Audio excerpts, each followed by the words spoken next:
Hi everyone, I'm Mr. Pinola. Did you know that the job of any physics device is to convert energy from one form into another? For example, when a human climbs up a ladder, he or she is converting chemical energy into gravitational potential energy. Let's consider this light bulb that's in front of me. Did you know that this light bulb is also converting energy from one form into another? So we know that this light bulb is converting energy from one form into another form. But which forms of energy are we referring to? Well, maybe the string of batteries might give you a little bit of a hint. This light bulb is taking in electrical energy, thanks to the electrons traveling through these wires. And this light bulb is giving off light energy, enabling us to be able to see. So, the job of this light bulb is to take electrical energy and convert it into light energy. So what's the job of this light bulb? Well, isn't it the same thing? I could plug this light bulb into a circuit, and it also would convert electrical energy into light energy. So the job of this big light bulb and this small light bulb are the same. Both light bulbs are trying to convert electrical energy into light energy. So each light bulb converts electrical energy into light energy. But how are they different? Clearly, in just a couple seconds, this light bulb is going to generate a lot more light energy than the small light bulb. We say that the large light bulb is more powerful than the small light bulb. And that's what we're going to talk about today, electrical power. What causes something to have a very high amount of electrical power, and what causes something to have a very low amount of electrical power? We'll discover that today through a series of examples and calculations. Before we move on, let's first define electrical power officially. Electrical power is defined at the rate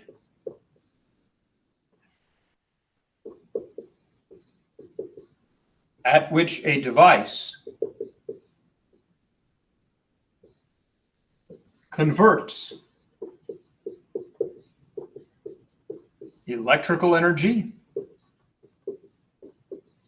into another form of energy. Electrical power is the rate at which a device converts electrical energy into another form of energy. So we had our small light bulb,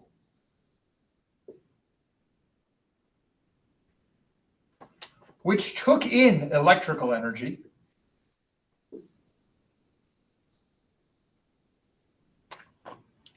and gave off light energy. It was clearly generating some electrical power because it took electrical energy and it converted it into another form. Our large light bulb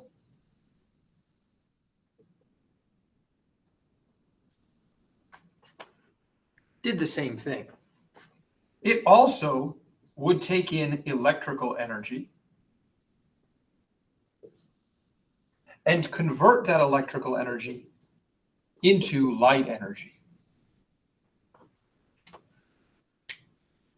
However, as we described earlier, the large light bulb is going to convert electrical energy a lot more quickly into light energy than the small light bulb.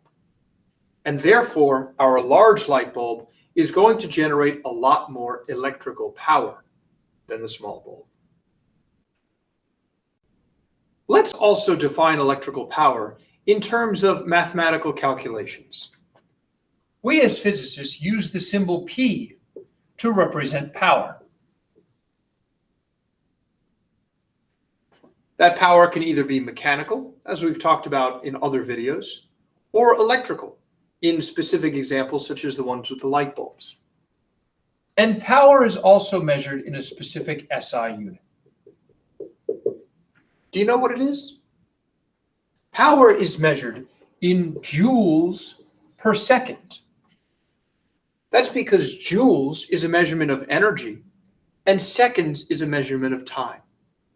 Power tells us how much energy is being converted in a certain amount of time, the rate at which energy is converted from one form into another.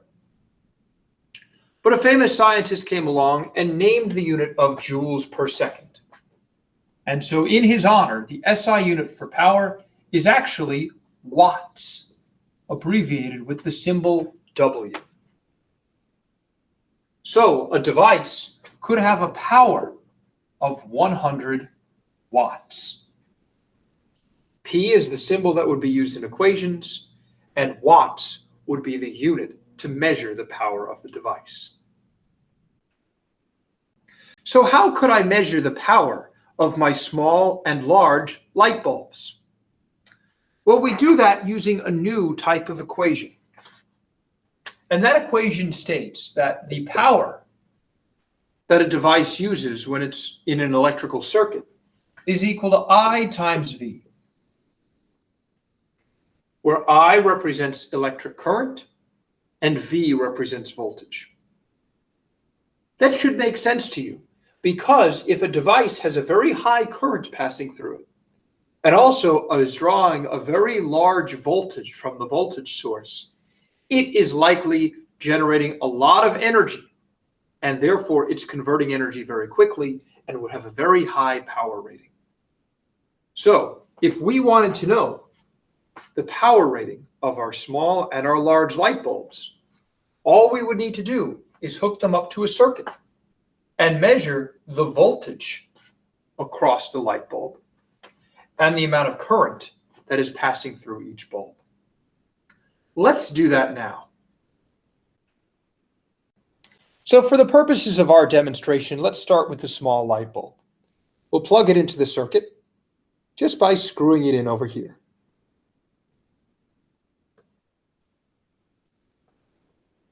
Notice the light bulb goes on, showing us that it is clearly converting electrical energy from the batteries into light energy.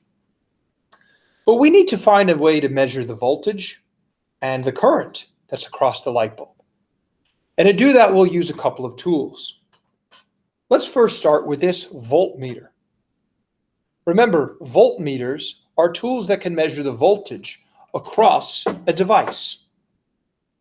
I'm going to hook up both ends of the voltmeter to either end of my light bulb. And I'll see that the voltage across the light bulb is 6 volts. Does that make sense to you? It should, because I have 4 1.5 volt batteries. There's a total of 6 volts in the circuit, and there's nothing else in the circuit other than the light bulb. So it is getting all 6 volts from the batteries.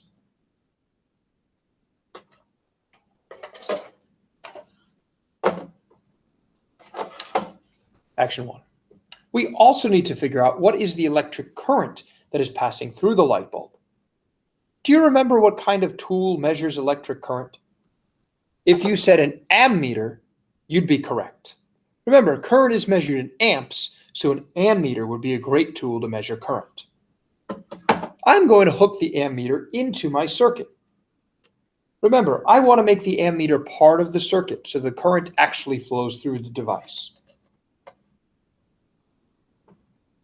I'm finding that my ammeter is reading a current of 150 milliamps. I'm going to convert that over into amps and find that the reading of my ammeter is actually 0.15 amps.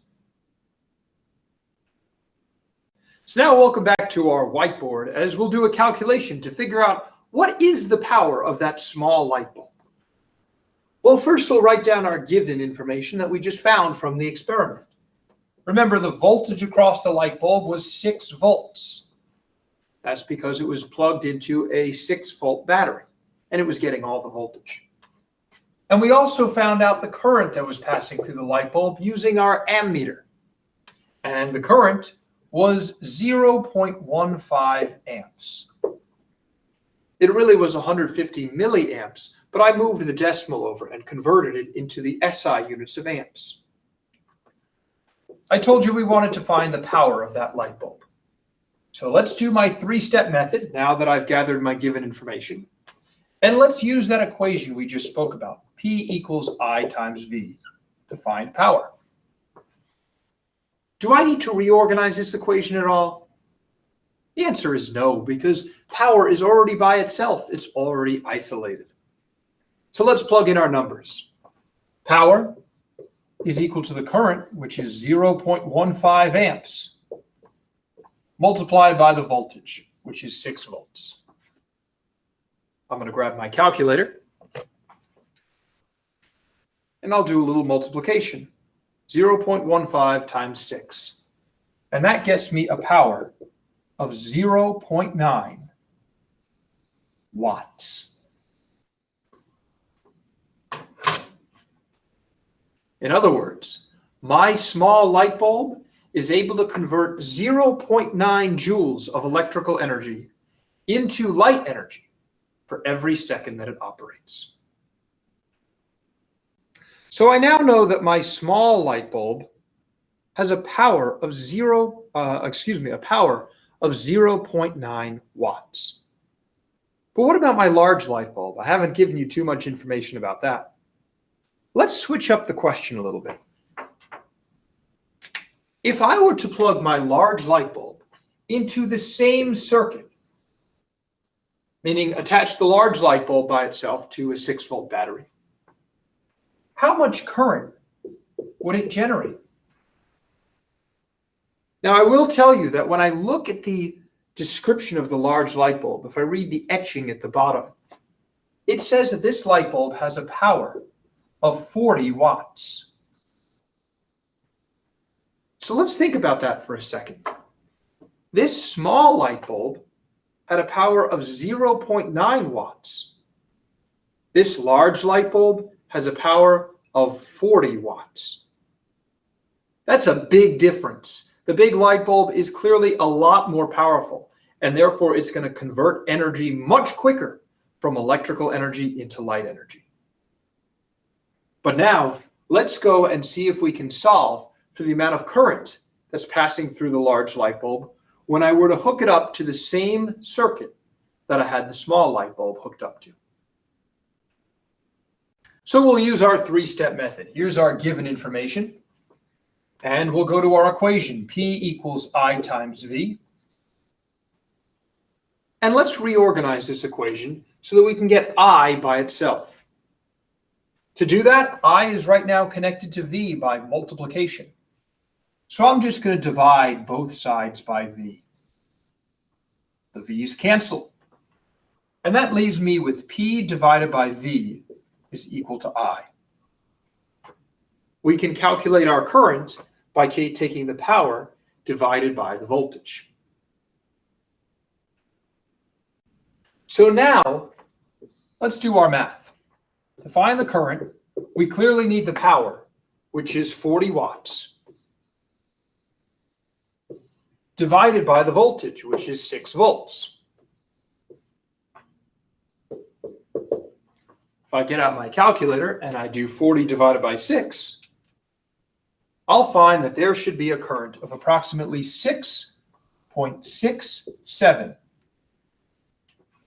6.67 what? Well, remember, current is measured in the SI unit of amps. So that would be my unit. The large light bulb draws a current of 6.67 amps when hooked up to our 6-volt battery. So before we wrap up, let's consider this difference between my large and small light bulb. The small light bulb, we already discovered, had a very low power. And therefore, when it was hooked up to our 6-volt battery, which remember was the same for both bulbs, it generated a very small current, 0.15 amps. But our large light bulb, which had a higher power rating, drew a much larger current, 6.67 amps, when hooked up to the same 6-volt battery. These light bulbs had different power ratings, and therefore, if the voltage was the same, the large light bulb would draw a much higher amount of current than the small light bulb. But did you know that light bulbs are not the only devices which have electrical power ratings? This device in front of me has an electrical power rating as well, this microwave. You might ask, but what's the job of a microwave? And remember, the job of any electrical device is to convert electrical energy into another form of energy. This microwave will convert electrical energy, clearly because I have it hooked up to an outlet with a wire, into electromagnetic energy. Because remember, microwaves are an electromagnetic wave. Let's take a close look at this microwave, and I bet you that somewhere on here there's going to be a label which tells us what the power of the microwave is. If I open up the microwave, I'll see that there's a sticker inside. The sticker says that the power of the microwave is 1.65 kilowatts. Let's go to the board and do a calculation with that number. So let's set up a three-step problem. Our trusty microwave had a power rating of 1.65 kilowatts. You might be saying, wait, that's significantly less than this light bulb. How can that be for a microwave? But notice, kilowatts, that's not the SI unit for power. To convert, let's go to our King Henry died by drinking chocolate milk scale. Maybe you know this by a different acronym. In any case, we're going to convert from kilowatts to simply watts, which is the base unit on this scale. So, to put our power of the microwave into SI units, I have to move the decimal 3 places to the right. So instead of 1.65 kilowatts, it's actually a power of 1,650 watts. Now that we have the power in SI units, we can continue with our calculation. So the power rating of the microwave was 1,650 watts. And I'm hooking the microwave up to an outlet, which has a voltage of 120 volts, clearly much higher than the battery setup I had before. Now I'm going to ask you to find something, but it might not be what you expect. I would like us to find what is the resistance of the microwave. So this is creating a little bit of a problem for you if you have a keen eye. We know 2 equations. Power equals I times V, the equation that we've been talking about in this video. And also Ohm's law, I equals V divided by R, or V equals IR, depending however you write it out. But we don't have any equation that has P, V, and R in it. So how are we going to do this? Well, the answer is this is going to require multiple steps. I think a good idea would be to find the current first, using power and voltage. And then once we know the current, then we can go back to Ohm's law and calculate the resistance that way. So we almost have a 2-step, 3-step method problem. Let's get to it.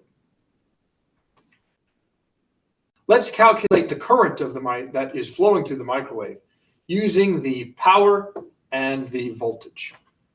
So we'll write out P equals IV. We'll rearrange this equation to solve for current.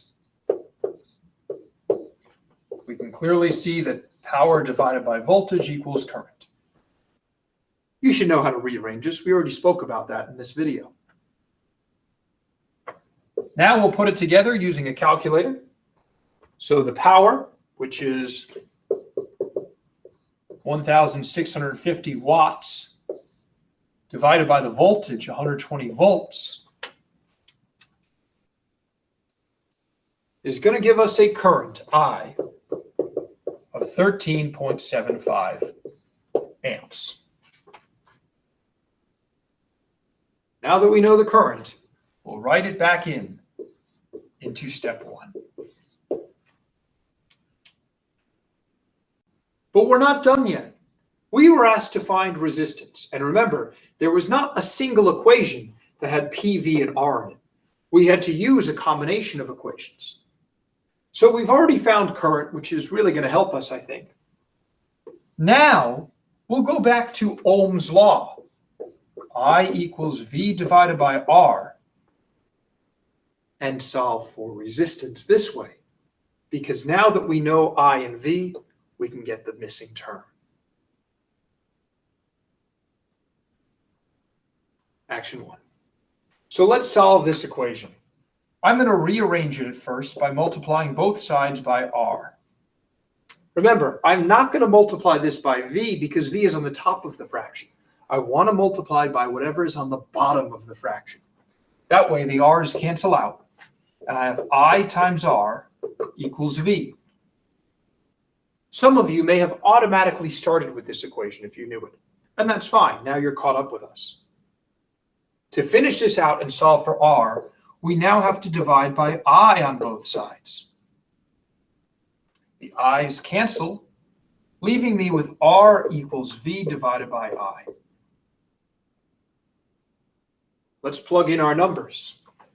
Resistance is equal to the voltage, 120 volts, divided by the current, which we just found here in the orange, 13.75 amps. Plugging in our numbers, 120 divided by 13.75 gives us a resistance of the microwave of 8.72 ohms. We found the resistance by first finding the current that it was drawing and then converting that measurement over into a resistance value using Ohm's law. As you can clearly see, power is a very, powerful concept in physics. It tells us about how quickly a device converts energy from one form to another. Just like our 2 light bulbs converted electrical energy into light energy, and our microwave converted electrical energy into electromagnetic energy. We also saw the power of mathematics with these 2 equations. The first equation, P equals I times V, we just learned about today. That's because a device that generates a lot of power will usually have a very high amount of current and a very high voltage. We were able to use that equation in conjunction with Ohm's law, the equation we learned about before.